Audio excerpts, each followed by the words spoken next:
tarptautinis bakalaureatas yra žinių programa.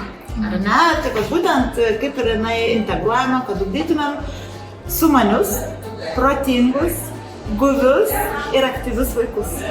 Tikrai inovatyvios mokymo priemonės, mokymo būdai inovatyvūs, kurie iš tikrųjų šiek tiek skiriasi nuo to, kaip augome mes, kaip mokėmės mes. Tarptautinio bakalaureato programa yra skirta ateities vaikams, ateities kartoms. Ugdymas vaiko gyventi šiuolaikiškam pasaulyje, gyventi gerame santykėje su šiuolaikišku pasauliu. Yra daug skiriamo laiko būtent toms savybėm vaiko ar mokinio, kurios yra stipriausios ir jos yra vystomos. Nors dukra dar yra tik pirmokė, bet jinai jau žino labai daug. Kalbėdama apie tam tikras problemas, kaip tarkim taršą, jinai netgi jau siūlo įvairiausius pasiūlymus, ką jinai darytų, kad būtų mažiau taršos. Manau, kad vaikai, kurie dalyvauja ugdymo procese, jie nuo pat mažens turi suprasti, kad tas pasaulis yra pakankamai didelis ir išeina iš jų ribų.